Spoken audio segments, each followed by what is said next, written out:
Hello बच्चों, let's read out the question first. State whether the following characteristics of a metal washer increase, decrease or remain the same when the washer is heated. यानी कि जब washer metal को heat किया जाएगा, so हमें यहाँ पर 1 to 5 क्वांटिटीज गिवन है.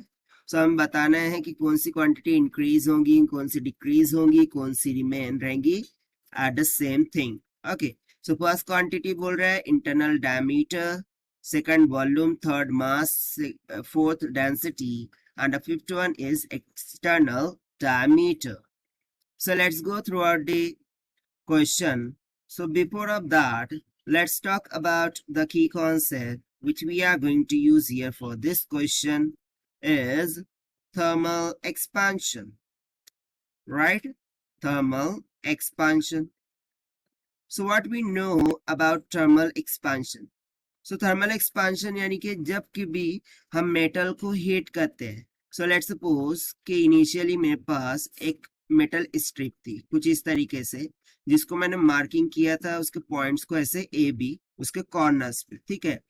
और इन दोनों के बिटवीन का डिस्टेंस कुछ स्मॉल डी के इक्वल था. अब मैं क्या किया, मैंने इसे हीट किया. अब हीट करने के बाद ड्यू टू थर्मल एक्सपांशन वो क्या हो गया, एक्सपांड हो गया, ठीक है, इस तरीके से. सो ये बेसिकली ये जो ए और बी पॉइंट है वो क्या हो गए, फारदेस्ट हो गए, और उनके बिटवीन का डिस्टेंस चेंज होके कैपिटल डी हो गया.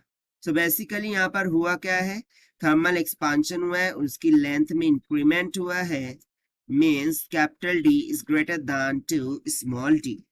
बस इसी कॉन्सेप्ट का हम यहाँ पर यूज करेंगे. सो चलिए हम स्टार्ट करते हैं फर्स्ट से. सो फर्स्ट में हमें बोल रहा है internal diameter. Okay, means internal diameter of washer. So let's suppose के ये वॉशर हो गया, ठीक है. ये इंटरनल डायमीटर कंसिडर कर लेते हैं, ये आउटर उसका डायमीटर कंसिडर कर लेते हैं, ठीक है. सो इंटरनल डायमीटर यानी कि ये हो जाएगा. सो मैं यदि इसको मान लूं कि ये पॉइंट मेरा ए है, ये पॉइंट मेरा बी है, ठीक है. अब मैं क्या कर रहा हूँ, इस वॉशर को हीट कर रहा हूँ. सो जैसा कि हमने थर्मल एक्सपांशन कॉन्सेप्ट में देखा, यदि मैं इसको एक्सपांड करता हूँ, सॉरी हीट अप करता हूँ, so due to thermal expansion वो क्या करेंगे, एक्सपांड करेंगे. यानी कि ये जो ए बी लेंथ है वो इंक्रीज हो जाएंगी. अब ए बी किसको रिप्रेजेंट कर रहा है, डायमीटर को, यानी कि उसका जो इंटरनल डायमीटर है. सो बेसिकली मैं उसको मान रहा हूँ D1 के इक्वल. सो वो भी क्या कर जाएगा, इंक्रीज कर जाएगा. सो यहाँ पर सिंपल सा आंसर आ जाएगा कि internal diameter increase.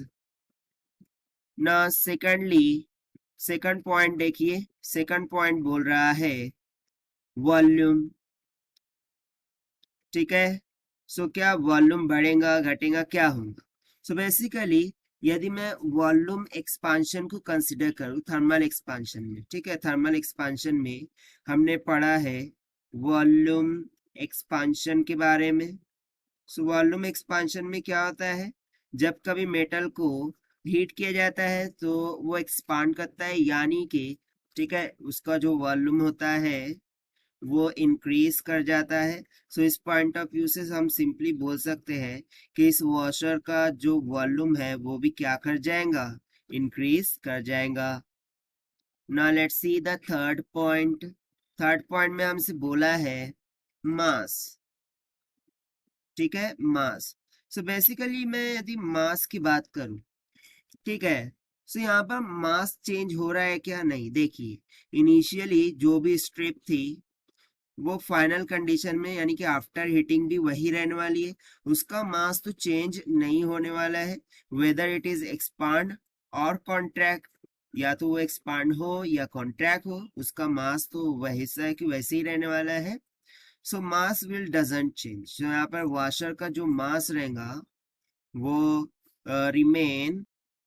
Remains the same हो जाएगा, ठीक है. उसके बाद यदि मैं फोर्थ की बात करूं, सो फोर्थ में हमें बोल रहा है डेंसिटी, ठीक है, किसके बारे में बोल रहा है, डेंसिटी। सो देखिए डेंसिटी क्या होती है, so basically we know that m is equals to rho into v, हम इस तरीके से लिखते हैं। अभी हमने क्या बोला कि मास तो कांस्टेंट है, वो रिमेन सेम रहेगा, तो यहाँ से मैं बोल सकता हूँ कि जो डेंसिटी है वो वॉल्यूम का क्या हो गई, प्रोपोर्शनल हो गई। अब हमने यहाँ सेकंड पॉइंट में देखा कि वॉल्यूम क्या हो रहा है, इंक्रीज हो रहा है, तो यहाँ से वॉल्यूम तो इंक्रीज होगा, बट जैसा कि ये दोनों इनवर्सली प्रोपोर्शनल में है, सो डेंसिटी क्या हो जाएंगी, डिक्रीज हो जाएंगी। सो सिंपली जो वॉशर की डेंसिटी होंगी वो यहाँ पर क्या होंगी, डिक्रीज होंगी।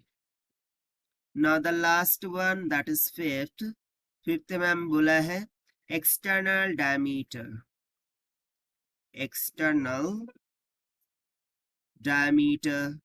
सो ये तो सिंपली यदि मैं फर्स्ट पॉइंट की बात करूं, ठीक है, जैसे कि फर्स्ट पॉइंट में हमने इंटरनल के लिए ए बी पॉइंट लिया था, सो लेट सपोज कि ये उसका एक्सटर्नल डायमीटर है, ठीक है, इसको मैं मान लेता हूँ पी, इस पॉइंट को मैं मान लेता हूँ क्यू।